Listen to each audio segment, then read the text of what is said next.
Bonjour tout le monde, bienvenue dans cette première vidéo, cette première interview de Camille, du coup, Camille Dufossé. Super content de recevoir Camille. Comment ça va, Camille? Ça va super bien et toi? Très contente d'être la première. Ouais, franchement, ça me fait plaisir. Et le deuxième, ça sera Paul Vengeon. Donc j'ai déjà programmé mes deux premières interviews. Je suis content de les faire avec vous deux parce qu'on a commencé ensemble il y a 4 ans.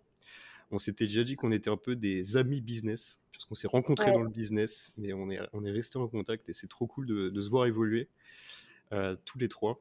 Et franchement, très content de recevoir Camille. Il fait beau chez toi, du coup, t'es toujours à Ouais, Maurice? je crois que j'ai la fenêtre qui me trahit. Mais Ouais, oui, je suis à Maurice. Je suis à Maurice, je suis au soleil là, il fait 30 degrés. 30 degrés. Ah, la chance. Ah, là, c'est les jours les plus froids en France. Il neigeait un petit peu ce matin à Lille, Ah oui, mais c'est autre sympa ambiance. aussi.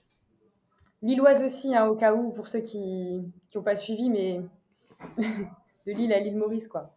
Il y a un petit changement. Et tu penses revenir en France un jour ou t'es parti pour vivre à l'étranger sur tes prochaines années, comme Bah, tout le de monde, genre? base, le projet, c'était pas de partir, mais je t'avoue que finalement, je m'y sens bien ici. Donc, je vais peut-être y passer plus de temps que prévu, effectivement. Ouais. Bon, on va reparler un petit peu de la liberté parce que je sais que ça faisait partie de tes objectifs, liberté géographique. Maintenant, t'es même asynchrone. Je crois que voilà, t'es à ton compte, etc. Et je pense qu'en effet, quand tu goûtes un petit peu à ça, après, c'est peut-être dur de repartir dans un modèle un peu plus classique. Tu nous reparleras de tout ça. Ouais. Juste pour faire les petites perfs, parce que du coup, je m'inspire de Paul Vengeon qui fait des petites vidéos et qui gère bien. Donc, il faut toujours faire les perfs quand tu fais un podcast au début.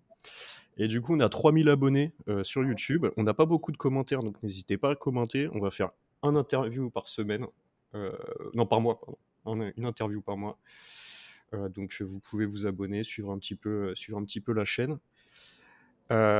Et cette vidéo est sponsorisée, Camille. Figure-toi qu'on a la chance d'avoir un sponsor récurrent Trop bien. sur cette chaîne qui est O2 Switch. Merci beaucoup O2 Switch de nous accompagner. O2 Switch qui est pour moi en tout cas le meilleur hébergeur français. J'ai commencé sur O2 Switch.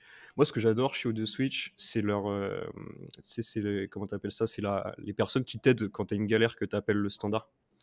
Ils sont vraiment bons et ils te répondent, quoi. Alors que je vais pas parler des autres, je vais pas donner de nom, mais il y a pas mal d'hébergeurs qui aident, tu les Oui, appelles, hors voilà, ça répond pas, etc.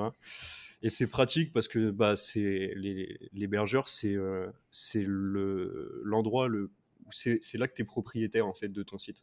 Tu peux avoir un site WordPress, tu as accès à ton back-office, mais tu vois, mais t'as pas accès à ton hébergeur. Il faut savoir que c'est la personne qui est à l'hébergeur qui peut cut ton site, rollback ton site, etc. Donc c'est important d'avoir un bon hébergeur. Et on peut commencer la vidéo. On va commencer par parler un petit peu de SEO. Ensuite, on va parler de branding et ensuite, on va finir le podcast euh, sur tes projets actuels, puisque tu as pas mal de projets en ce moment. Est-ce que tu peux te Mhm. représenter et expliquer un petit peu comment tu es tombé dans le SEO? Ok.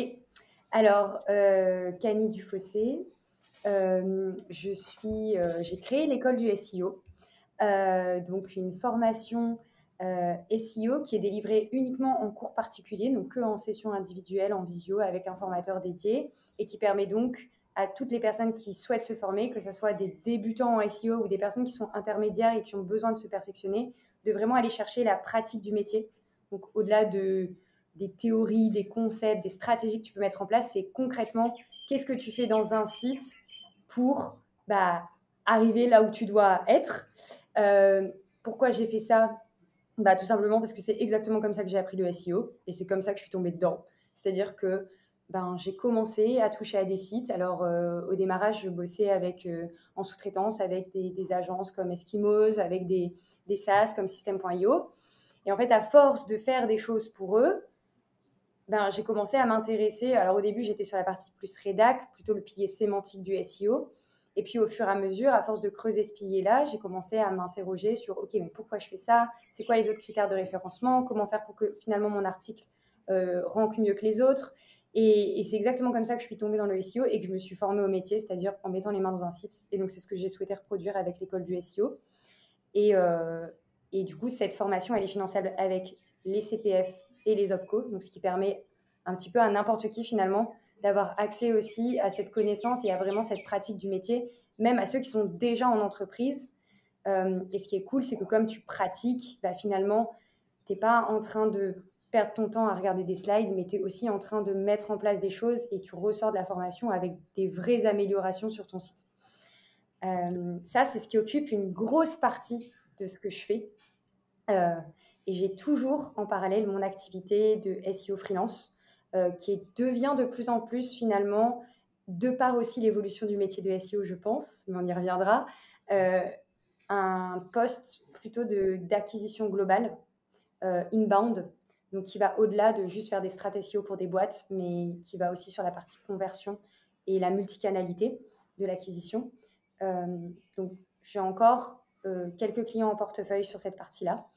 Mais voilà, c'est comme ça que je sépare mon temps. Et après, comme je publie aussi beaucoup de contenu sur LinkedIn, j'ai aussi de plus en plus de partenariats avec des marques, donc à la fois sur LinkedIn, sur la partie emailing, de plus en plus sur YouTube aussi, parce que je suis en train de développer la partie YouTube, Insta, TikTok. Ok. Donc, c'est un peu mes trois activités principales, on va dire. Et est-ce que De Switch t'accompagne aujourd'hui ou pas? Non, Bon, bah, pas c'est du tout, cool. pas encore. Moi, j'aime trop enfin, sur la partie sponsor, je trouve que c'est vraiment important de se faire sponsor par des marques que vraiment tu utilises. Et Ouais, aujourd'hui, je suis c'est qui, du d'accord. coup, tes sponsors? Ceux Ok, qui alors t'accompagnent? aujourd'hui, Links Garden, Ok, trop c'est cool. mes C'est sponsors bon. principaux. Ok. Je travaille aussi avec d'autres plateformes de netlinking, type 1, 2, 3 médias. Relation euh, presse. ouais, c'est ça. En fait, un SEO n'aura jamais une seule et même plateforme d'achat de liens. Ouais. Et c'est cool, tu vois, même via Links Garden, j'ai déjà fait des OP pour Links Garden, mais aussi pour leur nouvelle plateforme qui est Links Club. Et donc, on voit bien que tu ne peux pas, en tant qu'SEO, te contenter d'une seule et même plateforme parce que chaque plateforme va avoir ses spécificités. Et c'est ça qui est cool aussi en bossant avec différentes marques, c'est que ça me pousse aussi à aller chercher les forces de chacune. Parce que tu peux pas lundi dire aller sur Links Garden et mardi dire aller sur un, deux, trois médias. Tu vois, compliqué. Mais c'est cool d'aller benchmarker toutes ces plateformes et de se dire mais pourquoi en fait j'utilise plus celle-ci à quel moment, dans quel type de strat, pour quel type de lien. Et du coup, tu peux faire des recommandations un peu plus poussées que juste dire cette plateforme de lien, elle est cool, tu vois. Ouais. Ouais, ouais. Moi, je vois 3 niveaux de liens. Je vois ce que j'appelle les blogs SEO / PBN. En gros, c'est vraiment les liens crado. Là-dessus, ils assument, je pense que Linkuma, c'est les meilleurs. Tu vois, c'est des petits liens pas chers. C'est très bien que c'est un PBN qui tourne derrière. Ça marche. Après, je vois plus un peu les articles invités, guest blogging, où là, tu vas essayer de chercher des liens sur des vrais sites. Et là, en effet, Links Garden je sais pas, iReferrer, tout ça, si tu as un petit budget d'entre 50 et 300 euros, tu peux commencer à faire des choses sympas. Et la relation presse derrière, où en effet, je pense qu'un, deux, trois médias, Paper Club, c'est vraiment des plateformes pas mal pour vraiment aller chercher Ouais, des pure players, ouais. vraiment de la presse bien spécialisée. Il y a un truc qui est marrant dans ton parcours, c'est que tu as travaillé, enfin, tu as toujours fait du SEO pour des clients. Tu n'as jamais référencé un site perso. Tu n'as jamais voulu lancer ton propre site? Non, j'ai jamais lancé mon propre site. Par contre, j'ai du coup bossé quelques années pour un SaaS IA et du coup, c'était un peu comme mon site. Je l'ai pris Ouais. comme mon site en tout cas. T'es parti de Euh, zéro sur ce site-là. ouais, Ok. ouais. J'étais la première à prendre en charge le SEO sur le site. Et du coup, c'était mon petit bébé. C'est comme si c'était mon site au final. Et surtout, comme c'était du SaaS, c'était hyper intéressant parce qu'au moment où j'ai rejoint, il y avait des enjeux internationaux. Et en SaaS, bah, une fois que ton produit il est fait, il est prêt, tu peux le vendre partout.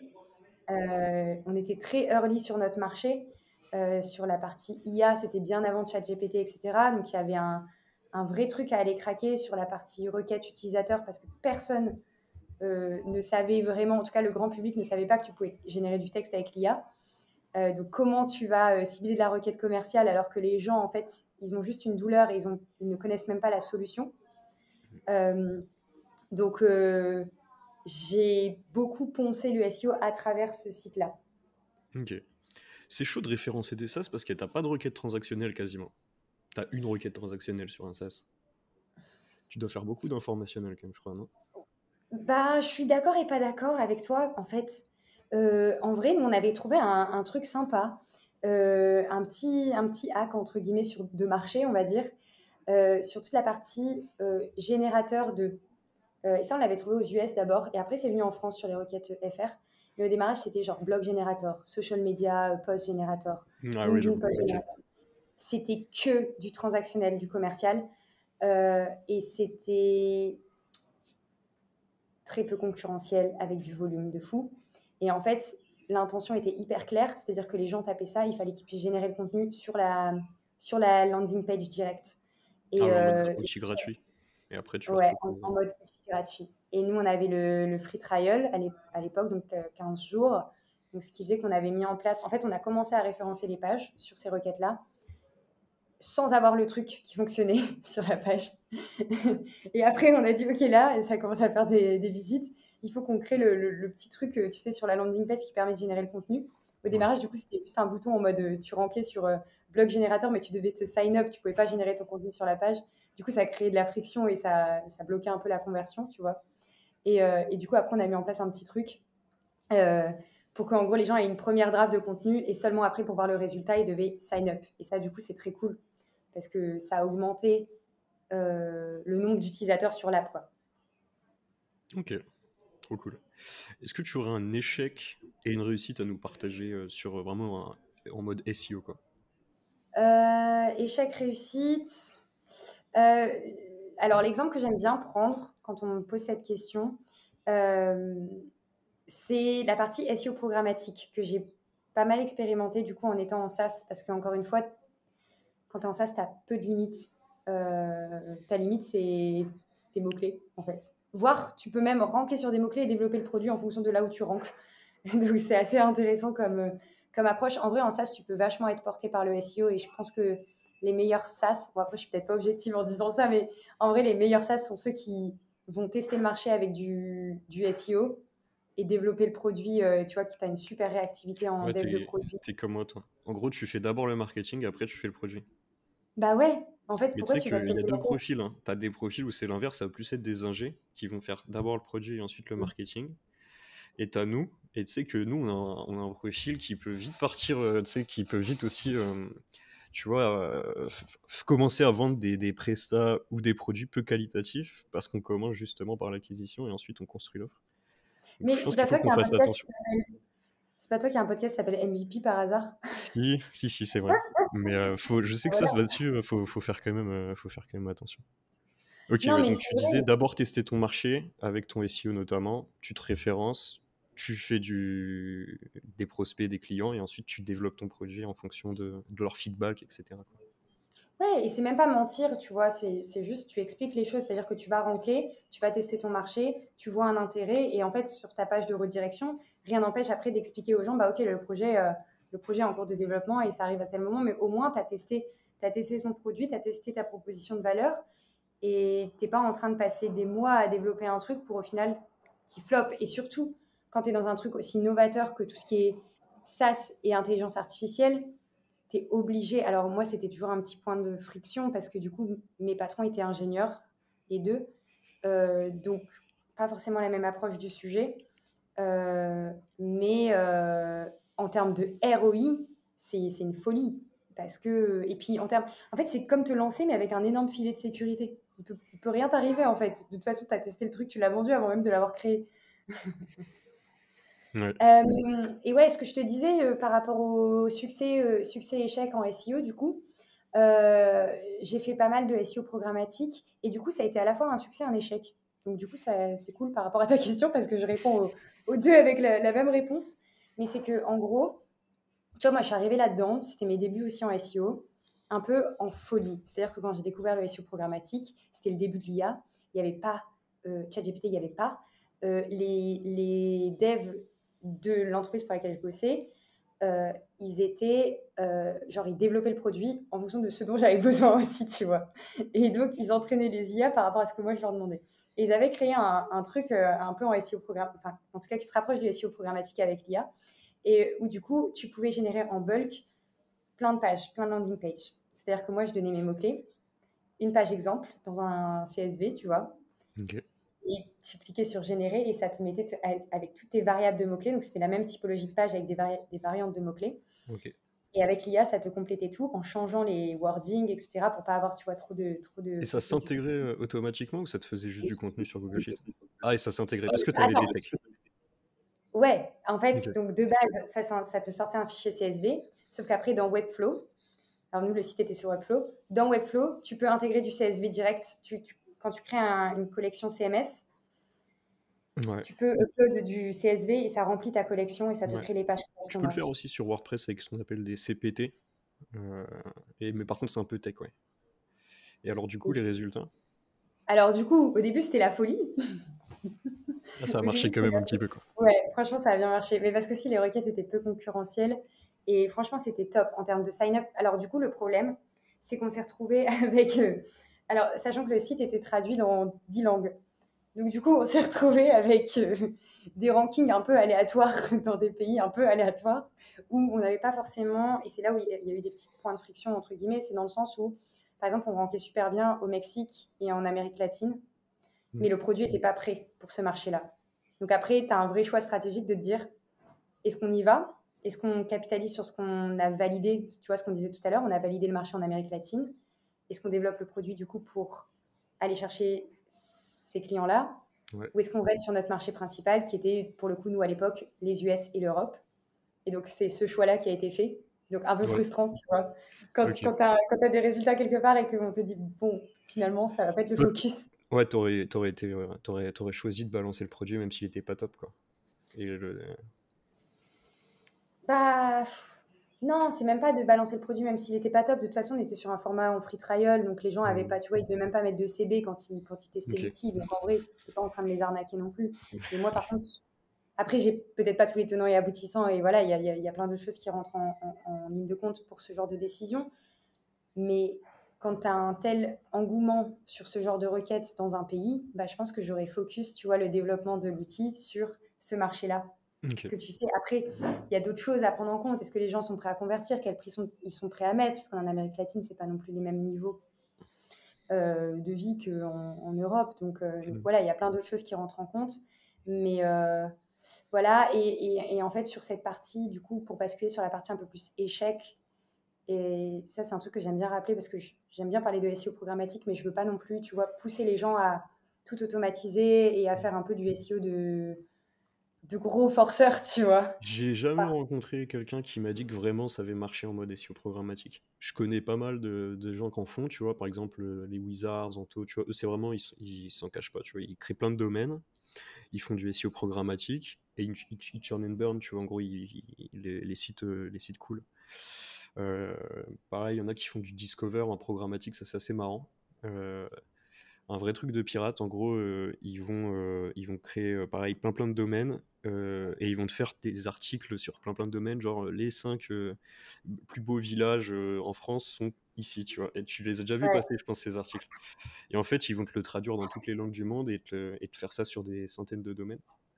Arriver sur Discover et monétiser ça avec du Google. Alors, c'est pas du Google Ads, mais tu sais, quand tu as des encarts publicitaires ouais, display, je crois, un truc comme ça. display, ouais, c'est ça.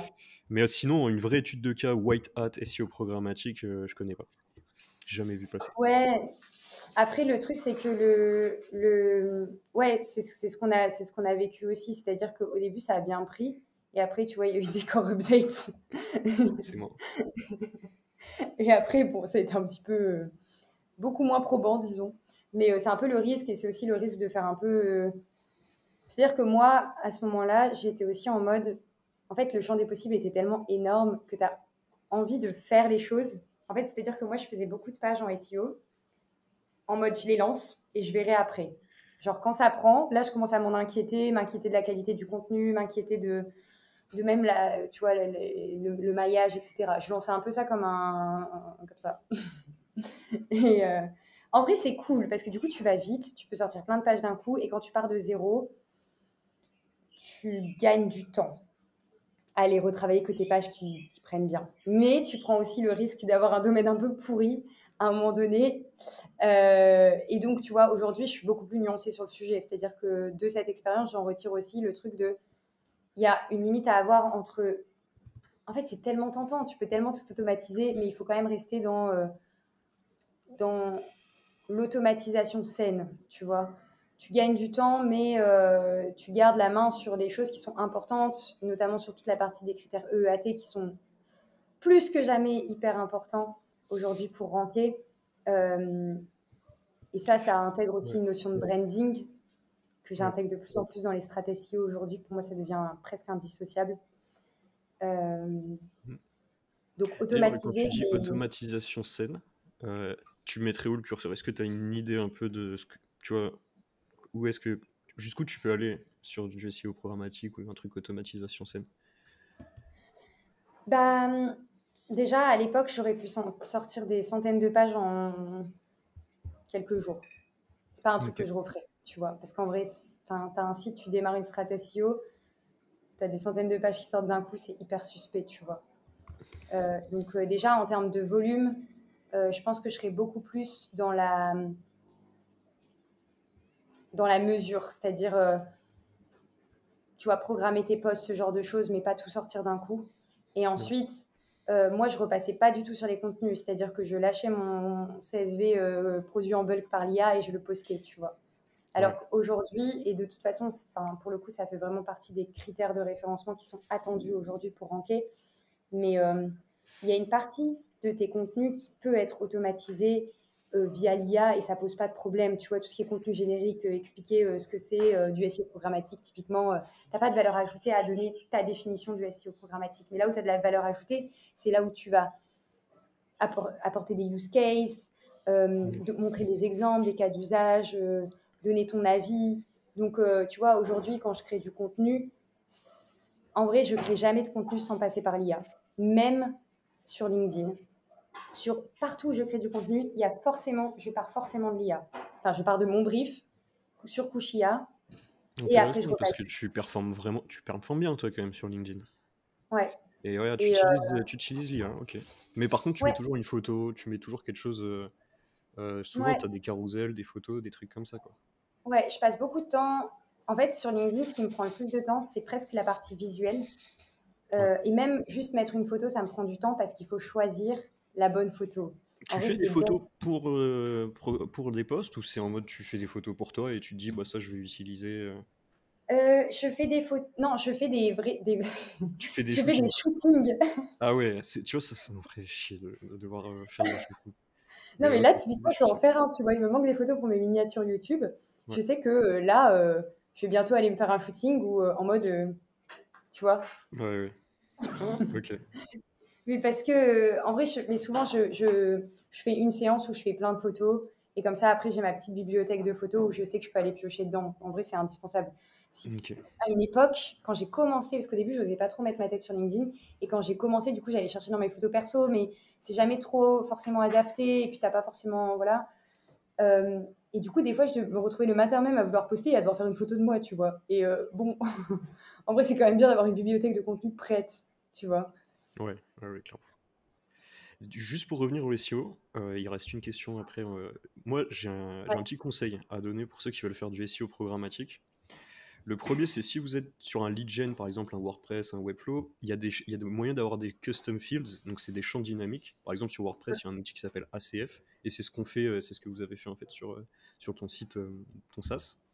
Et ça Ouais. te permet d'avoir, par exemple, en effet, un CSV dans lequel tu vas avoir ça, c'est le titre 1, ça, c'est le paragraphe 1, ça, c'est la photo de la première section, etc.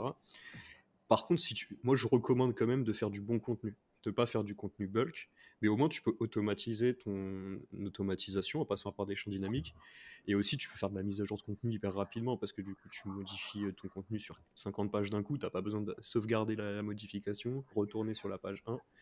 Mais du coup, ça c'est assez cool. Du coup, c'est plutôt une automatisation d'intégration plus que de création de contenu. Ouais.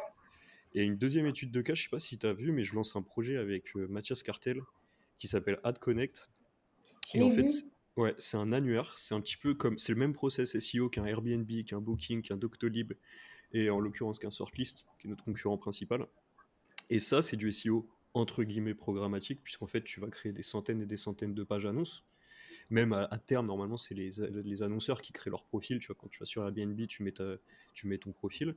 Mais c'est super quali, parce qu'en fait, tu vas vraiment scraper des avis clients, tu vas scraper du bon contenu. Donc en fait, je pense que le sujet, c'est beaucoup autour du contenu. Quoi. Faut pas bourriner de la création de contenu. Faut essayer d'avoir du contenu de qualité. Et après, si tu bulk, je pense que tu fais. Voilà, l'annuaire, c'est vraiment la meilleure étude de cas. C'est ce qui référence le mieux sur Google. Bah, c'est des centaines de pages par jour quoi, qui sortent. Donc Ouais. ça peut fonctionner. Quoi. Mais après, tu vois, juste pour nuancer sur du coup tout ce qu'on vient de dire, c'est qu'il faut aussi remettre ça dans un contexte de marché.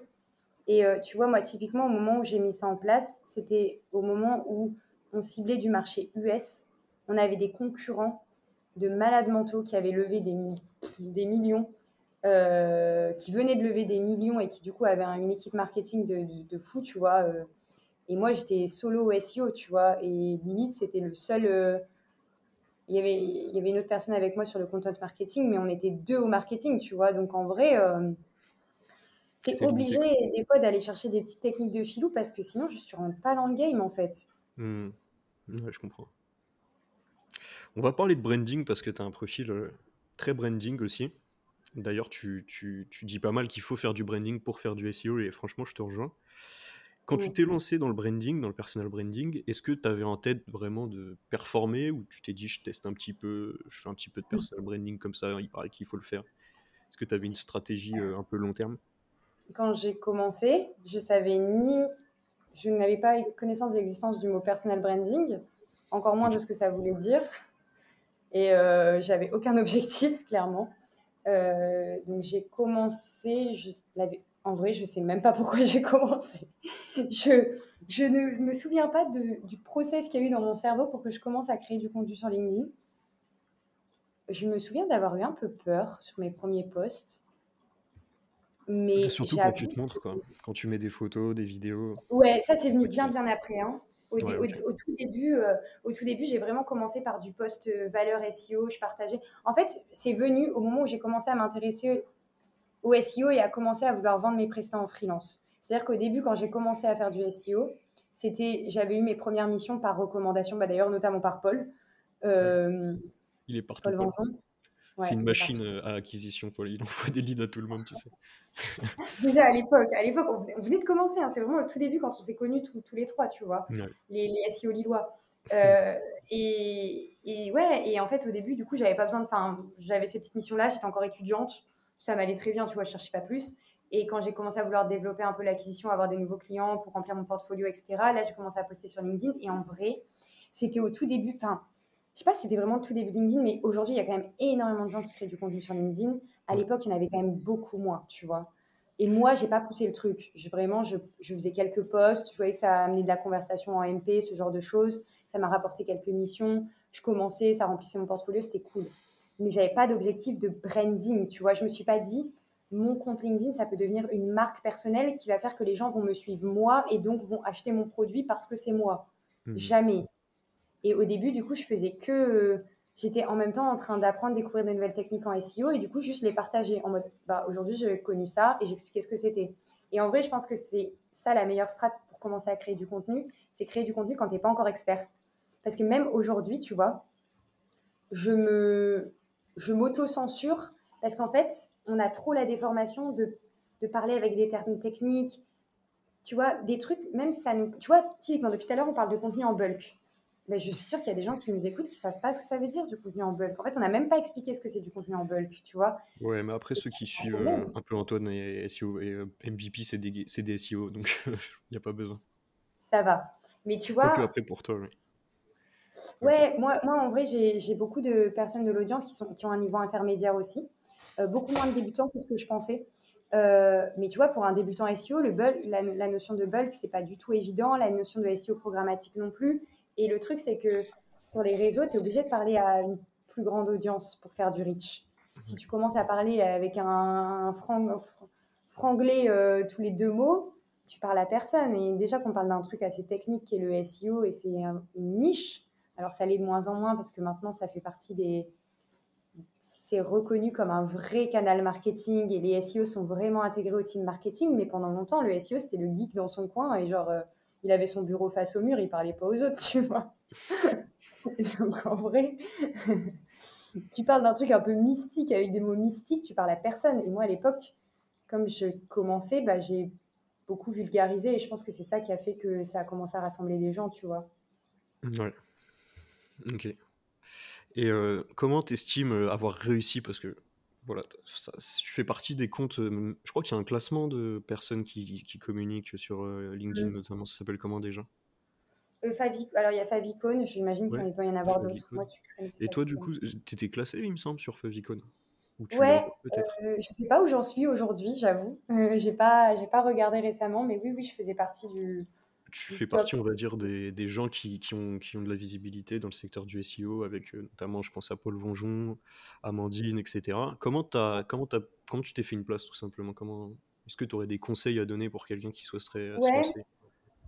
et ben écoute, alors, allez, j'avoue que j'ai pas, entre guillemets, pas fait exprès, dans le sens où et ce que je veux dire par là, c'est que t'as pas forcément besoin d'avoir une stratégie pour te faire une place.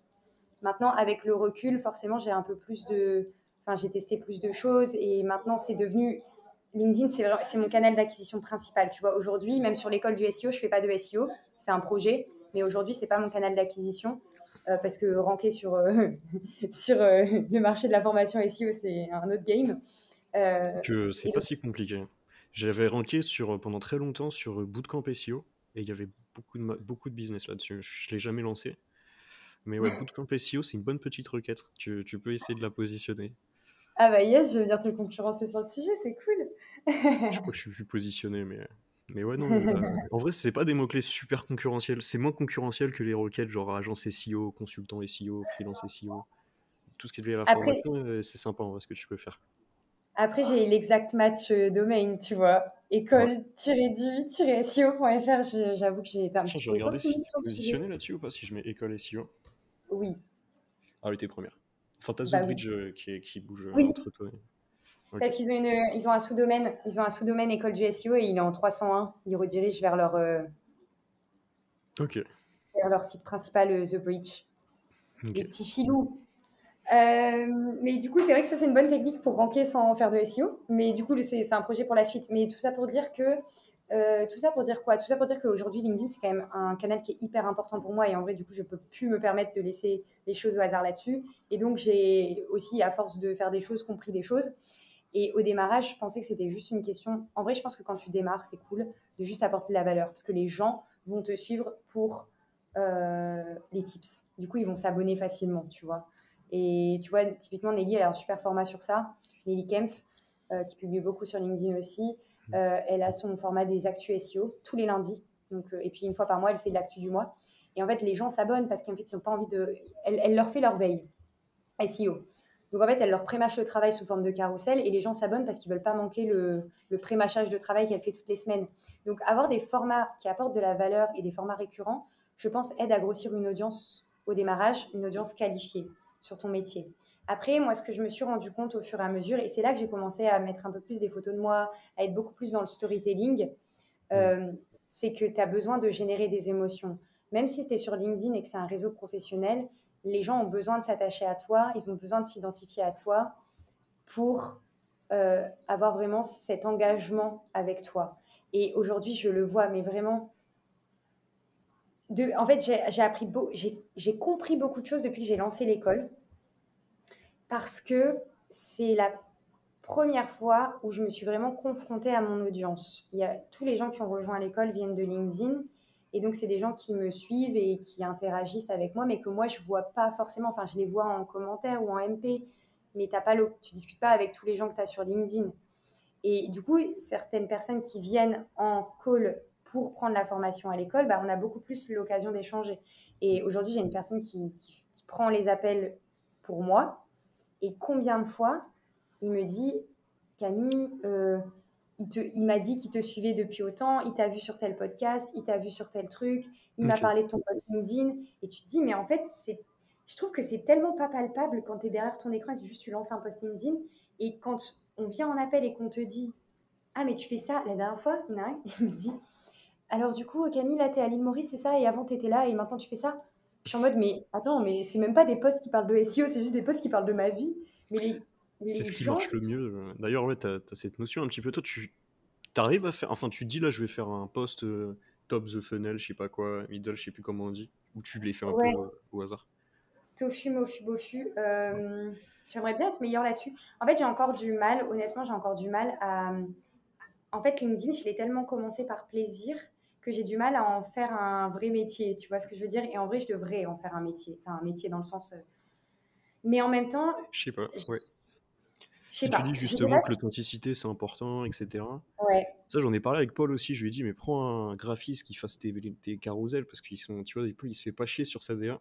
Et en fait, il a raison et il me dit, mais non, justement, je pense que les gens kiffent, que ça montre que je suis. Et en fait, comme tu dis, tu crées un petit peu une connexion quand t'es toi-même et que t'es pas dans le process, quoi. Ouais, beaucoup plus spontané. Et il y en a un qui fait ça, ça me fait penser à Dimitri Ajon.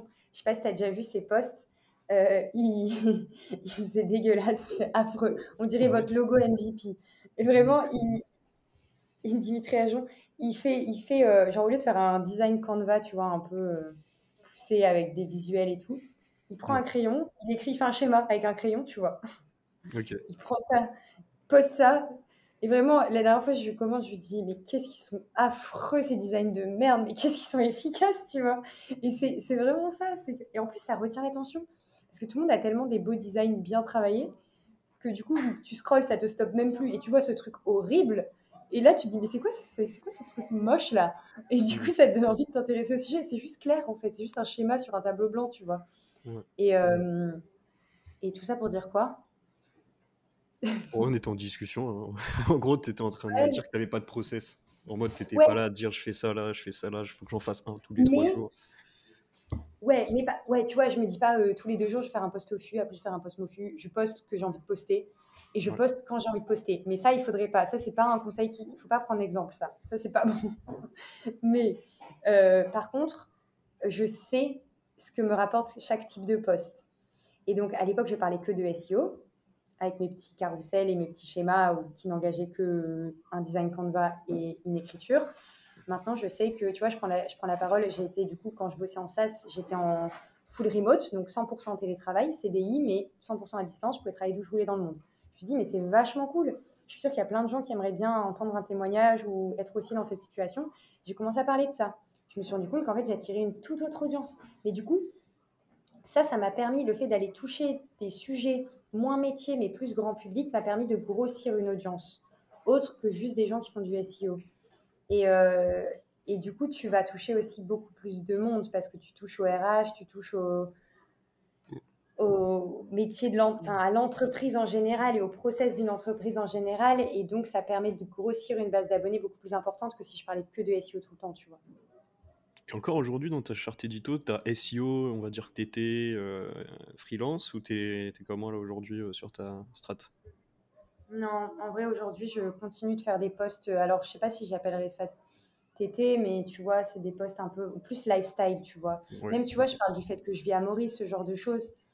Euh, Parce que l'un et l'autre sont liés. En vrai, ça fait partie de mon histoire aussi. Pourquoi je suis à l'île Maurice aujourd'hui? Ben, parce que je fais du SEO, parce que c'est un métier qui est emportable partout dans mes valises et parce que je peux me permettre de gagner ma vie en vivant à l'autre bout du monde, parce que le métier le permet, tu vois. Et en vrai, si je suis tombée dans le SEO aussi, et en tout cas que je suis restée sur ce métier-là, c'est aussi parce que ça me permettait d'avoir cette liberté géographique. Donc, et c'est là que tu rentres vraiment dans le personal branding, c'est que tu vas pas seulement raconter ton expertise métier, mais ton histoire au sens large. Et, euh, et ça fait sens, tu vois. L'un et l'autre sont intimement liés finalement. Hmm. Ok. Il me semble que t'as eu des vagues de haters, ou peut-être pas une vague, non, j'exagère, mais t'as eu des histoires un petit peu folles avec un groupe, je sais pas quoi, Facebook. Ouais. T'as eu beaucoup de haters, toi, ou pas? Ça Tu dépend t'en avec sors qui pas tu mal, hein. compares. Tu t'en sors pas mal. Bah, par exemple, avec Amandine Barthes, qui a vraiment eu beaucoup de haters. Elle s'est J'en ai eu amusée. beaucoup moins qu'Amandine, Ouais. mais parce que ma communauté est beaucoup moins importante et Ouais. que elle aujourd'hui en plus est sur elle a vraiment craqué Insta, enfin elle a craqué plein d'autres réseaux. Moi, je commence seulement sur les autres réseaux. LinkedIn, c'est le monde des bisounours. Dès que tu sors de LinkedIn, ça commence à être compliqué et je l'ai vu quand j'ai attaqué notamment TikTok. Ça va jusqu'à Twitter où Oh. les gens s'insultent. Voilà, c'est ça. Donc en vrai, parce que je suis pas visible sur tous les réseaux, je limite mon nombre de haters. J'en ai plus, par exemple, qu'une Nelly. Nelly, Mhm. elle a quasiment jamais de problème. Alors que je me compare beaucoup à Nelly parce qu'on a à peu près la même taille d'audience, on est sur les mêmes canaux, elle est que sur LinkedIn pour le coup, elle. Et elle se fait beaucoup moins emmerder que moi. Mais Nelly reste beaucoup plus sur des posts métiers, des Ouais. carousels. Et ces posts où elle parle d'elle, où elle fait un peu plus du lifestyle, où elle met des photos d'elle marchent beaucoup moins bien que ses posts métiers. Donc, je pense que ça aussi, c'est lié. Parce qu'en vrai, quelqu'un qui te dit « je vis à l'île Maurice sous les tropiques au mois de janvier », tu as envie de lui mettre des énormes claques. Et Mm. vraiment, je comprends, hein. Mais alors, il y a ça. Et puis après, il y a toujours ce fameux débat de nouvelle génération vs ancienne génération de SEO. Pourquoi elle, alors qu'elle a moins d'années d'expérience que moi, en quoi elle est plus légitime à être visible que moi qui fais du SEO depuis les années 2000. Mais je t'avoue que ça, j'ai beaucoup... Les années 2000. Bon, j'abuse. J'ai tiré. Tu faisais du SEO, genre t'es né en quelle année? 98, un truc comme ça? Moi, je suis née en 98, donc déjà dans les années 2000. 4 ans, t'es déjà sur tes sites. Non, mais Non, ouais, je non, mais comprends, je vois ce que tu veux il y a dire. toujours un peu ce clash des gars qui ont de l'expérience et qui sont là depuis des décennies et les nouvelles générations. Et je comprends que ça soit frustrant. Et aussi, par la création de contenu en elle-même, nécessite de la vulgarisation. Et je sais que ça ne plaît pas toujours la vulgarisation à ces personnes-là parce que on démystifie aussi quelque chose. Et, euh, et des fois, tu es obligé de simplifier et de faire des conclusions un peu simplistes pour que le grand public puisse comprendre. Mais du coup, si tu es vraiment expert métier et que tu vas loin dans le détail, tu te dis, mais c'est faux ce que tu es en train de dire. Oui, mais c'est simplifié pour que les gens comprennent l'idée, en fait. Et donc, c'est un peu ce truc entre l'expertise, en fait, le savoir-faire et le faire savoir, tout simplement. Mm. Et là-dessus, il y a un peu des clashs intergénérationnels dans le monde du SEO. Mais mon avis a énormément évolué récemment sur le sujet, notamment au moment du SEO Summit. Et en fait, au moment du SEO Summit, du coup, j'ai eu une conf avec Nelly ce jour-là, parmi toutes les confs de mecs qui font du SEO depuis des décennies, pour le coup. Ouais. Euh, et en fait, on nous avait jamais donné la parole dans ce genre d'événement, donc c'était cool qu'on puisse prendre le micro. Et en plus, on est arrivé avec une approche complètement différente, c'est-à-dire que eux ont fait beaucoup de conférences très tech, très t'y étais, tu pourras en Ouais, témoigner, mais c'est très intéressant. ouais, vas-y. Ah, je dis c'était super intéressant et en effet, oui, je vois ce que tu veux. Vas-y, je te laisse. Ouais, c'était pas du tout la même. Tu prends leur conf et notre conf, ça n'avait rien à voir. Nous, c'était très marketing en fait. Très vision, etc. Et eux, c'était très opérationnel, au final, test sur des sites, etc. Euh, et en fait, c'était cool parce que le fait de prendre le contre-pied de ce qu'ils faisaient, je pense que si on était arrivé en faisant la même chose qu'eux, ça aurait plu. euh, on aurait eu des retours différents. Et le fait d'arriver avec quelque chose de différent, différenciant, ça nous a permis d'engager des discussions. Euh, et du coup, moi, vraiment, j'ai eu des super retours après la conf. Des gars qui potentiellement pouvaient m'insulter sur Twitter sont venus me voir pour me dire que c'était très cool ce que je faisais, tu vois, et qu'on avait besoin de ce vent un peu frais et de cette nouvelle vision. Ouais. Donc, il y a aussi le truc de t'es sur les réseaux, VS, t'es dans la vraie vie. Et je pense que se confronter à la communauté SEO dans la vraie vie aide à surmonter les haters, ou en tout cas à te faire ta place. Ok. Et est-ce que ça t'a fait, est-ce que ça t'a impacté? Je sais pas si t'as eu vraiment, si t'as un exemple Ouais. d'événements un peu avec des haters qui t'ont. Ouais, j'ai un exemple. C'est ma première, ma première vague, on va dire. Enfin, je sais pas si on peut appeler ça une vague, mais ma première, mon premier mouvement. Et j'avoue que c'était. Franchement, je pensais pas du tout que ça me. Tu sais, on dit toujours on s'en fout. C'est des mecs qui sont frustrés. Toi, au moins, tu te bouges, tu fais des trucs et tout. Mais j'ai trouvé ça tellement gratuit et méchant. Et ça m'a un peu dégoûtée. Et franchement, enfin non, ça m'a complètement dégoûtée. C'est-à-dire que quand j'ai reçu ça, je me suis dit, bah ok, bah j'arrête. Vraiment, je me suis dit, ça m'impacte trop. En fait, déjà, de base, ça dépend de ton caractère et de ta personnalité, mais moi déjà de base, je prends vachement à cœur les choses, tu vois. Et le fait de te faire attaquer par des gens qui ne te connaissent pas sur des trucs complètement injustifiés, parce qu'en fait, ils sont en train d'attaquer 10 lignes d'un post LinkedIn, tu vois. Mais en fait, ils ne te connaissent pas. Ils n'ont pas pris le temps de parler avec toi. Et ils t'insultent. C'est de l'insulte. Tu te dis, mais qu'est-ce que j'ai fait pour mériter ça? Je voulais juste partager un truc cool gratuitement avec des gens et échanger sur des idées. Et moi, après ça, en vrai, je crois que j'ai arrêté de poster parce que juste ça m'a dégoûté. T'as Et après, je arrêté me suis combien de dit, temps du coup? pense que j'ai arrêté 1 ou 2 mois. Ah oui, quand même. Mais à l'époque, j'en avais pas besoin, tu vois, j'étais salariée, LinkedIn, c'était du bonus. Donc c'est aussi pour ça que je me suis dit: «Mais pourquoi en fait je vais me faire du mal pour un truc qui au final qui est pas nécessaire?» C'est juste que cette visibilité LinkedIn, elle apportait aussi de la visibilité à la boîte pour laquelle je bossais, donc c'était dommage. Et moi, elle m'apportait aussi des clients en freelance, parce que j'étais free à côté. Et donc c'est pour ça aussi que je me suis remise. Je me suis dit: «Mais en fait, c'est trop dommage». Mais en vrai, je me souviens d'avoir pas été bien, tu vois, toute la journée et ouais, les jours d'après aussi, tu vois. Mais maintenant, j'ai beaucoup plus de recul sur ça en vrai. Parce qu'aussi, je Mm. sais que ce que ça m'apporte. C'était au tout début où j'ai commencé à poster. Ouais. T'as écouté le podcast qu'on a fait avec Amandine Barthes sur MVP ou pas? Ouais, Quand elle parle de ça. C'était ouais. vachement intéressant parce qu'elle en a, je pense, tous les jours, quoi. Et ouais, elle a fait un vrai travail là-dessus pour accepter, quoi. Parce qu'en fait, Ouais, elle a été beaucoup plus loin, hein, elle, ouais. dans son Mais de travail. toute façon, quand t'as de la visibilité, t'as cette problématique-là. Imagine, moi je prends toujours l'exemple d'Emmanuel Macron, quoi, comment il se fait démolir tous les jours. Alors moi je m'en fous d'Emmanuel Macron, hein. Mais tu te dis, en fait, ça peut être beau, enfin ça fait partie du jeu, quoi. Si vraiment t'as de la visibilité, d'autant plus quand t'es peut-être plus dans le pro et encore pire dans la politique que dans le divertissement, tu vois, d'un mec qui fait des vidéos YouTube divertissement, il va avoir des haters, mais ça va être moins méchant peut-être que quelqu'un qui est dans le pro, qui va être aussi moins méchant que quelqu'un qui est dans la politique, etc. Et en fait, au bout d'un moment, tu es obligé de passer par là et de faire ce travail psychologique. Elle avait dit un truc sympa, je trouve. Elle avait dit, je crois, tu focuses alors qu'en fait, c'est juste une petite cacahuète, tu vois, tu t'en fous, C'est vrai. c'est comme ça. Et puis, en fait, il faut se mettre à la place de ces gens-là et de se dire, bah, ils ont sûrement, comme tu disais, une vie un peu difficile, tu vois. Ils ont sûrement des petits problèmes. Et voilà, et après, c'est à eux de. Il faut accepter que voilà, il y a des gens comme ça, quoi. Ouais, Je le dis beaucoup, clairement. moi.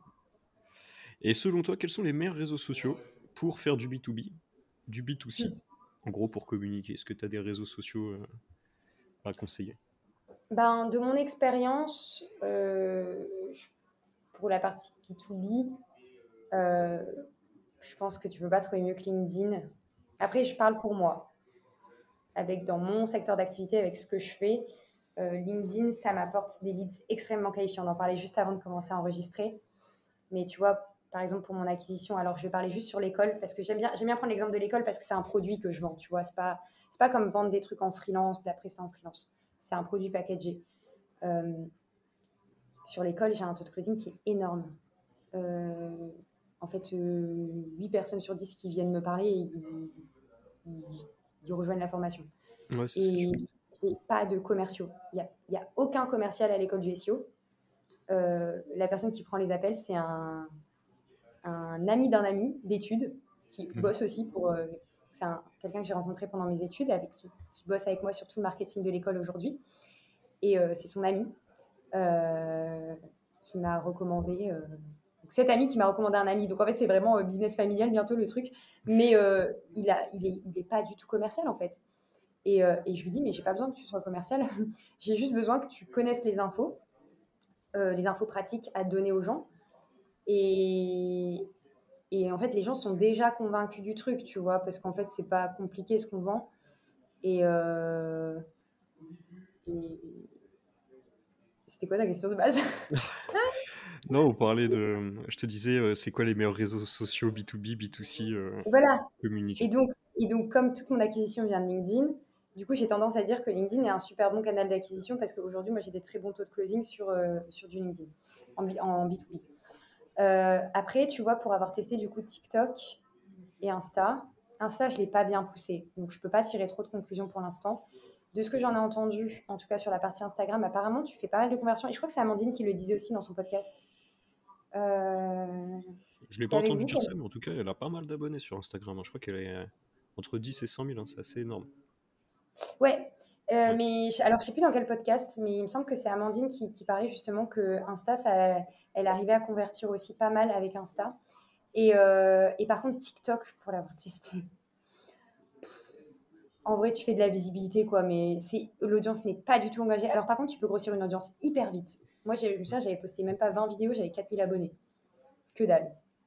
Enfin, en moins d'un mois, tu vois. Donc, et après, j'ai arrêté parce que juste, j'avais pas le temps de me focus. Enfin, c'était plus dans ma priorité. Parce que je me suis rendu compte aussi que TikTok, c'est de la visibilité pour de la visibilité. Mais en termes de conversion, c'est très compliqué de faire rentrer les gens dans un tunnel. Et les abonnés que tu as ne sont pas du tout engagés par rapport à un LinkedIn où ils connaissent toute ma life, tu vois. Donc, je pense que les deux trucs phares que je développerais si je devais recommencer là, ce serait LinkedIn et YouTube, pour le coup.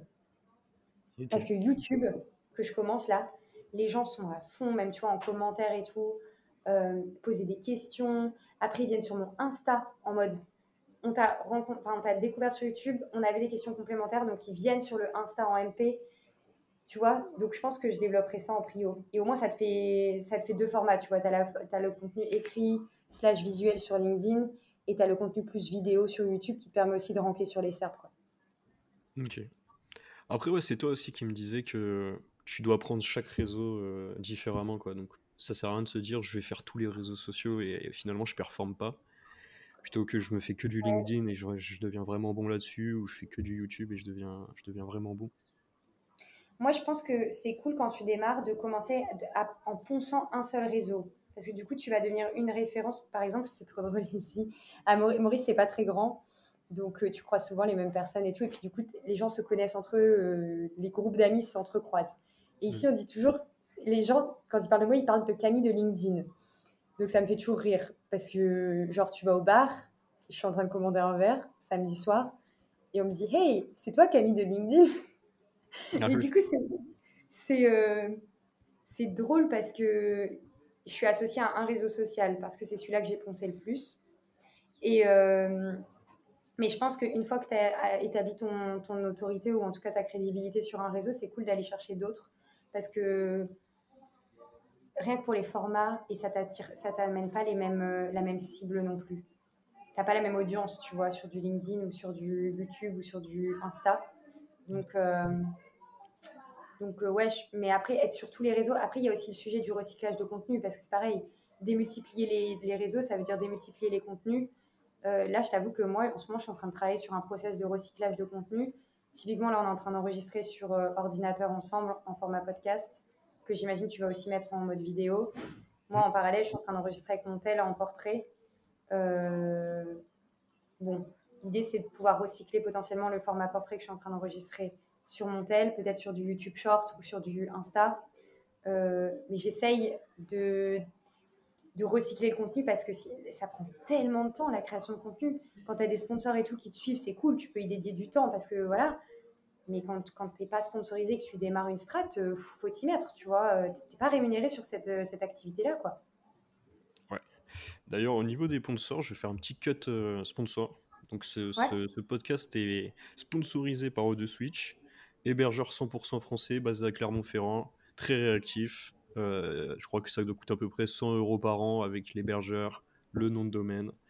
Et beaucoup, enfin moi en tout cas, c'est l'hébergeur que je vous recommande. Qu'est-ce que tu penses, non pas du personal branding, mais ce qu'on pourrait appeler le corporate branding, faire vraiment du branding pour une marque? Est-ce que tu en as déjà Ok. fait déjà? Est-ce que ça te donne envie? Faire du branding pour une. Alors, déjà, moi, j'ai tendance à dire que c'est toujours plus compliqué de percer en tant qu'entreprise déjà. Donc, si tu n'as pas une brand forte dans ton entreprise, je pense que c'est impossible. Je pense notamment, super bon exemple, à Duolingo. Je pense que rien que le fait de dire Duolingo, on a tous en tête la même chose. T'as quoi en tête, Antoine, pour voir? Duolingo, non, je te jure, j'ai rien en tête, je sais même pas ce que c'est. C'est vrai? C'est pas un Non. truc, une app pour apprendre des langues, non? Oui, Ah mais t'as si, tué ouais, mon exemple Duolingo. là. Ouais, si, c'est bon, T'as c'est rien bon. en tête quand je t'ai dit Duolingo? Si, je crois que j'ai une petite mascotte, non? Un Voilà. petit perroquet, un truc comme ça, non? Voilà, j'allais te dire, tu ne passes pas assez de temps sur les réseaux. Ouais. Oui, c'est ça, la petite mascotte verte, là, le petit oiseau vert, je sais pas si c'est un perroquet, mais. Et parce que eux, ils ont réussi à. D'une marque, Duolingo, qu'on ne retiendrait pas du tout, ils y ont associé une mascotte qui est le capital sympathie de l'entreprise et de la marque et qui crée la mémorabilité de l'entreprise. Donc aujourd'hui, une entreprise sans brand, c'est une entreprise qui n'existe pas, ou en tout cas qui n'est pas identifiable ni mémorable. Et du coup, tu restes pas top of mind, tu vois. C'est-à-dire qu'aujourd'hui, moi, je pense apprentissage de l'anglais, je pense Duolingo. Parce que je me souviens de leur petite mascotte et que ça m'a fait rire sur les réseaux. Et que du coup, comme ils m'ont généré une émotion, j'ai envie de m'engager avec eux plus qu'avec une autre entreprise où il n'y a pas forcément d'attachement. Mhm. Donc, pour moi, c'est indispensable. Et après, il y a un autre levier qui est hyper, hyper intéressant et que pour le coup, on avait très bien creusé quand je travaillais en SaaS. C'est ce qu'on appelle l'employee advocacy. Donc, c'est le fait d'engager tes collaborateurs dans la création de contenu pour ton entreprise. Donc, tu as différents systèmes. Soit c'est un système sur la base du volontariat. Nous, c'était ce qui s'est passé. C'est-à-dire que chacun d'entre nous, en tant que collaborateur de l'entreprise, on créait du contenu sur LinkedIn où on mettait en avant notre entreprise, mais pas parce qu'il y avait une incentive ou quoi que ce soit de lié, mais vraiment par pur plaisir de partager sur notre métier et de partager le produit auquel on croyait. Ça, je pense que ça marche sur des petites équipes, sur des startups, et quand tu démarres, bon, c'est pas forcément compatible avec tout le type de profil de collaborateurs, mais en tout cas, ça a permis d'avoir énormément de visibilité pour l'entreprise via les collaborateurs. Et tu n'as pas besoin d'être tout le temps dans les postes commerciaux en train de vendre ton produit. Hein. Ça peut juste être, parler de ton métier, tu vois. Et du coup, c'est la fille qui fait du SEO dans telle boîte, tu vois. Bah, Mhm. typiquement, Amandine, c'était la SEO de Walaxy. Mhm. Et c'est comme ça qu'on la reconnaissait. Amandine Blard, c'était la SEO de Moto Saverbière. Blues. Ah oui, ça va bien. Ouais, maintenant, c'est Maintenant, Moto Blues. Moto Blues. Mais à l'époque, quand elle créait beaucoup de contenu aussi. Donc, il y a aussi un vrai levier à engager tes collaborateurs à créer du contenu sur ta marque, ton entreprise. Et pour ça, bah, soit c'est au bon vouloir, soit tu... Après, nous, par exemple, on avait des heures de travail où on pouvait prendre sur nos heures de travail pour faire ça, tu vois. Donc, ça facilite aussi. Même si tu n'es pas objectivé sur le sujet, le fait de pouvoir le faire sur tes heures de boulot, c'est cool. J'aurais un truc à te demander un jour, Camille. C'est que Ouais. tu fasses un workshop à ma team, rémunéré, si tu veux. Et en gros, tu leur expliques comment. En gros, tu leur racontes ton histoire et tu leur expliques comment publier sur LinkedIn. Tu vois. Et peut-être qu'on va créer un petit effet. Ils vont poster, on va tout brander, on va leur mettre leur couverture, etc. Mais je pense que ça serait super intéressant pour la team, tu vois, d'apprendre un petit peu comment ça marche LinkedIn. Tu leur fasses Et une ben, petite. let's go. Hein. Je te propose qu'on co-construise une offre, Antoine, vu qu'on est là, ça y est, on parle business. On co-construit une offre et on fait un Mhm. webinaire sur le sujet. Carrément, si tu veux, on peut faire un petit webinaire. Mais moi, j'aime bien faire ça. Je sais que, je sais pas si tu connais, Paul Crier, tu dois le connaître. Ouais, Il a fait un workshop à la team sur comment utiliser son SaaS, SEO. Euh, et également Lucio Laria, je sais pas si tu le vois, ouais, qui a tout un à fait. SaaS aussi de netlinking, qui nous a fait une petite conf et la team adore quoi. Et donc en vrai, une C'est petite trop bien. conf, ouais, franchement, c'est trop bien. Et mine de rien, tu parles à des pros et tout, donc Ouais, c'est franchement intéressant. et pour leur veille, c'est hyper intéressant aussi. Mais je pense que ça, d'ailleurs, c'est un gros truc. Mais enfin, moi, quand je bossais en agence, c'était hyper dur. En fait, avec tous les projets clients, ton portefeuille, toujours blindé, Ah, t'es toujours Camille, en je t'ai charrette perdu. en agence, en vrai. Et du coup, continuer de faire ta veille et d'être bon sur les différents sujets, les différents outils qui sortent, tout va tellement vite dans le métier. C'était hyper dur. Et je trouve ça très cool que tu organises des workshops. Et je pense que beaucoup d'agences devraient s'inspirer de ce modèle-là. Parce que je pense que par ce levier-là, tu fidélises aussi tes collaborateurs parce que tu leur apportes de la valeur. C'est comme Ouais. si tu leur payais une formation, en fait. Ouais. Nous, Donc, on a un responsable technique qui fait une fois par semaine un workshop en interne à tout le monde. Et j'adore aller demander à des gens qui sont en gros des experts un peu plus externes, une fois par mois, une fois tous les 2 mois d'intervenir. Et en plus, ça crée une petite, tu vois, ça crée un petit réseau, tu vois. Paul Grillet, il connaît ma team. Tu peux peut-être connaître ma team. Tu vois, Paul Vonjon, je lui ai pas mal demandé, il l'a jamais fait. c'est vrai. Ouais, Paul Vonjon, il aime pas trop bouger sur ses process, tu vois. Il est Ouais, très, très, très carré sur son emploi du temps et tout. ouais. On va parler un petit peu de tes projets. Aujourd'hui, quelles sont tes sources de CA par ordre d'importance ou non, d'ailleurs? Ok.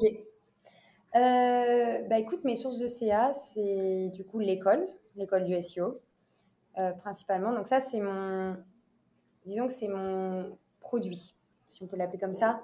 C'est la partie du business qui est scalable, c'est-à-dire qu'aujourd'hui, que j'ai 3 apprenants ou 3000 apprenants, Globalement, ça me prend le même temps, c'est juste plus de problèmes potentiels à gérer. Ta team, elle est en Mais freelance sur l'école du SEO, tu me disais. ouais, Ça, tout le monde est en c'est free. bien. Ça, c'est bien. Bah, c'est bien quand tu démarres un projet, tu vois, l'école a un peu plus de 6 mois.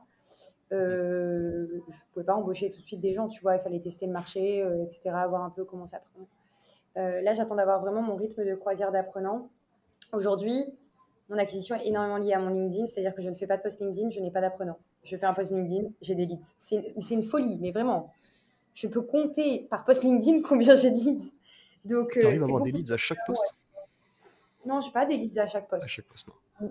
Mais non, parce qu'il y a des posts, encore une fois, ça dépend du poste. Tu as des posts très transac, très, voilà, et tu as des posts très lifestyle, et où là, bon.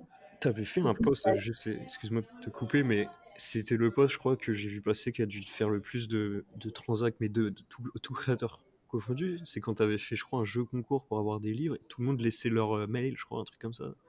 Et t'avais eu genre. C'était pour le cahier de vacances. Ouais, je crois, non? C'était quoi Ouais. ce post que t'avais fait? Ça a rapporté combien de leads? Est-ce que t'as pu les Ah recycler, ouais, on va dire, les utiliser? ouais, c'était une folie. Donc, c'était une folie, mais à laquelle je ne m'attendais pas. Donc, j'ai mal géré. Enfin, j'ai mal géré. J'avais pas le bon process derrière de nurturing. Donc, en gros, j'ai lancé avec Nelly les cahiers de vacances du SEO l'été dernier. Pareil, le cahier de vacances est sorti le 15 juillet. Donc, déjà, il y avait un petit retard de date. Mais on a mis du temps. Et en fait, encore une fois, on a créé le contenu avant de le pousser. À refaire, je pousse le contenu, je prends les mails et je leur envoie quand c'est prêt, tu vois. Genre, j'aurais fait la com au mois de juin, j'aurais eu certainement plus de leads. Au final, on a eu plus de 3000 leads 3000 leads. sur... C'est énorme. Sur Sur du une demande SEO en plus, c'est énorme, c'est énorme. c'est énorme, énorme, énorme, énorme. Ouais. Et en fait, donc tu vois, à refaire, du coup, je dirais à Nelly, on arrête de se casser la tête sur la virgule de la page 10, on poste le post LinkedIn et on reviendra sur la virgule de la page 10 quand on aura les leads. Et par contre, du coup, donc on avait peaufiné le contenu, etc. Une fois qu'on l'avait bien finalisé, qu'il était prêt, on l'a lancé. On a eu énormément de visibilité sur le sujet. Et en fait, ce qui a poussé la visibilité à fond, c'est le fait qu'on a eu un sponsor donc, qui était Links Garden sur cette OP, qui n'était pas prévu.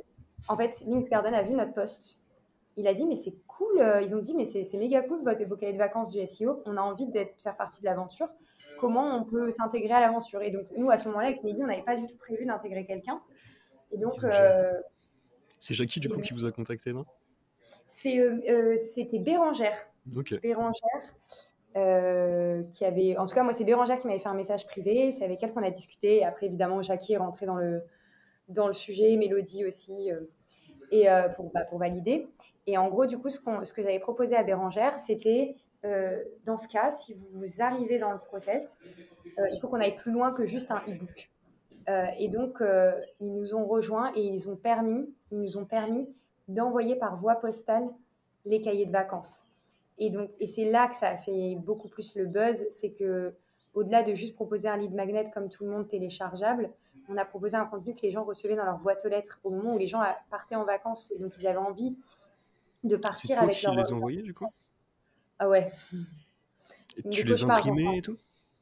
En gros, on est passé par Amazon. Ouais. C'était un enfer. Hein. C'était un enfer.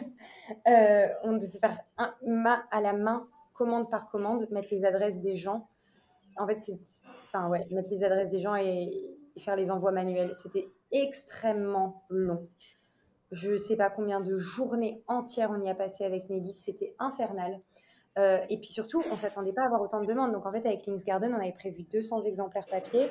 Et on s'était dit, en vrai, on n'est même pas sûr de remplir les 200 exemplaires papier. On a eu plus de 3000 demandes. Donc du coup, après, comment tu gères les gens pour leur dire, en fait, les gars...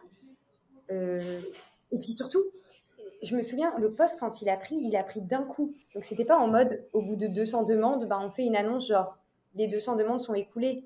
Parce qu'en fait, je pense que quand j'ai refresh le poste, on était déjà à plus de 200, tu vois. Donc après, comment tu fais pour dire, Parce que je l'envoie à lui 3000 dans la leads, c'est pas 3000 likes, c'est pas 3000 interactions, c'est 3000 leads, quoi. Et donc, t'as eu 3000 adresses combien de réactions email. dessus? Sur le poste, je t'avoue que j'ai plus les stats, il faudrait que je reprenne sous les yeux. Mais je sais même plus. Ouais. Moi, en tout Je vais cas, supprimer mon c'est LinkedIn fou en attendant. comment un poste. Et d'après toi, du coup, tu l'as pas exploité comme tu pourrais l'exploiter aujourd'hui, par exemple avec Je l'école du pense que SEO. voilà, à refaire aujourd'hui, clairement, j'aurais un process de nurturing déjà, une séquence email Ouais. en mode ah oui, pareil, il y a un truc qu'on a fait, c'est qu'on a le lead magnet, du coup, il était dès que tu mettais ton mail, tu avais la version e-book et seulement après on t'envoyait la version papier. Forcément, ça prend plus de temps. Et en fait, le truc c'est que la version e-book, on l'avait mis, tu mettais ton mail et sur la page suivante, ça te redirigeait sur le contenu. Il y en a beaucoup qui s'attendaient à le recevoir par mail. Du coup, on a reçu plein de messages. Il n'est pas reçu par mail. Bah non, parce qu'en fait, le document était téléchargeable sur la page web. Mm. Donc, il y en a plein qui sont passés à côté. Enfin, voilà. Donc, à refaire, j'aurais une séquence email beaucoup plus poussée parce qu'en fait, après, tu as 3000 leads qui sont méga qualifiés. Après, c'est pareil, tu vois, dans le contenu même, c'était un contenu qui faisait 76 pages. Comment tu pousses à l'action les gens qui sont en train de lire le bouquin au bord de la piscine? Ça aussi, c'est un vrai sujet. Comment tu passes du lead magnet à la conversion et au client payant, tu vois? Ah là, faut Euh, faire un petit brainstorming avec Nelly pendant 1 heure pour trouver une solution, quoi. ouais. Mais Là, tu vois, j'ai retrouvé le post. Je suis à plus de 100 000 impressions.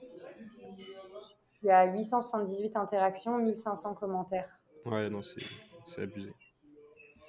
Mais tu Ouais. vois, 1500 commentaires.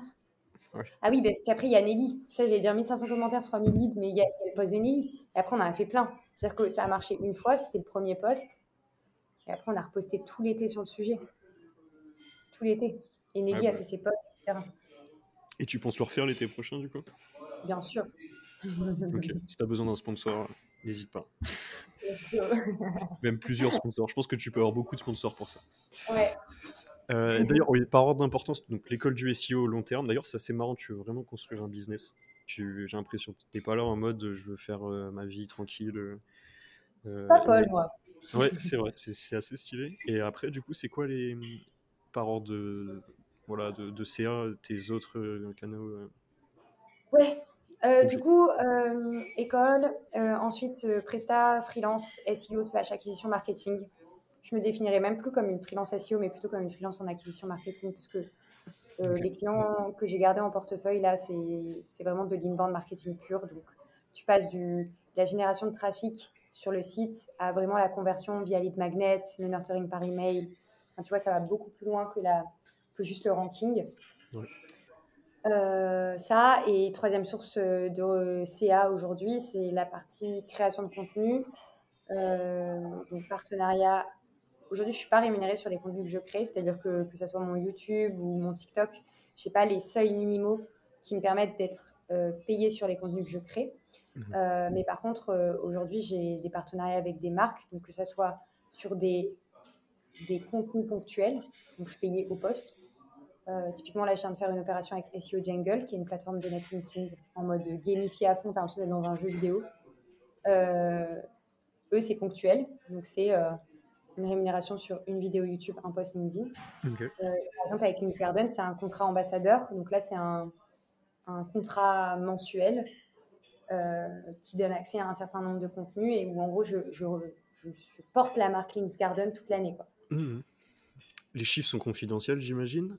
Combien tu prends pour un poste? Parce que je pense que ça peut intéresser potentiellement des marques. Moi, dont Ouais, moi d'ailleurs, je t'en avais déjà parlé.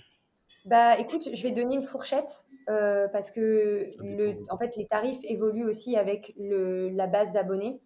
En gros, les tarifs du marché, ça va entre, je pense, 250 et tu peux aller très haut. Hein. Tu peux aller toucher les 1000 balles par poste. Je pense qu'une moyenne à 500, tu es dans les prix du marché, tu vois. Après, ça dépend de la taille de ton audience. Et au-delà de la taille de ton audience, c'est-à-dire le nombre d'abonnés, c'est vraiment l'engagement que tu vas faire sur tes posts. C'est-à-dire que tu as des gens, ils ont 20 000 abonnés sur LinkedIn, mais ils font 50 likes, Après, tu ça, vois. c'est. Ouais, là-dessus aussi, il y a le risque des marques, hein. Je pense que voilà, toi, tu as un potentiel reach. La marque, elle choisit d'acheter un poste 400, 500, 600 euros. Bah, ça peut marcher, ça peut ne pas marcher. Ça c'est ce que, tu vois, c'est la marque qui prend ça comme risque, quoi. Ouais, et on en parlait justement notamment avec Links Garden, qui fait beaucoup de partenariats avec différents créateurs de contenu SEO. Et en fait, ils se rendent compte que selon le créateur, ils n'ont pas du tout les mêmes résultats. Donc, typiquement, quand ils ont lancé leur plateforme Links Club, ils ont... J'ai l'impression qu'on a parlé de Links Club toute la semaine, tous les créateurs de contenu ont parlé d'eux. Et en fait, eux, ils ont été analyser les résultats. Et ça, c'est très cool de voir leur analyse des résultats parce que du coup, ils ont vraiment un échantillon, je ne sais pas combien, vraiment un bon panier de créateurs qui ont à peu près les mêmes audiences, mais qui au final, enfin, quand je dis qu'ils ont les mêmes audiences, c'est-à-dire qu'ils parlent du même sujet, mais qui justement n'ont pas les mêmes audiences. Et ils avaient mis en place des liens traqués, donc ce qui fait qu'ils savaient exactement combien de CA a généré chaque créateur. Et typiquement, tu as des créateurs qui vont beaucoup plus convertir en payant que d'autres. Typiquement, si tu as une audience très débutante, bah, en fait, sur la sponsor de plateforme d'achat de liens, les très débutants ne sont pas prêts à acheter du lien. Donc, tu vas faire de la noto sur ces créateurs-là qui ont une audience débutante, mais tu ne vas pas forcément faire de la conversion.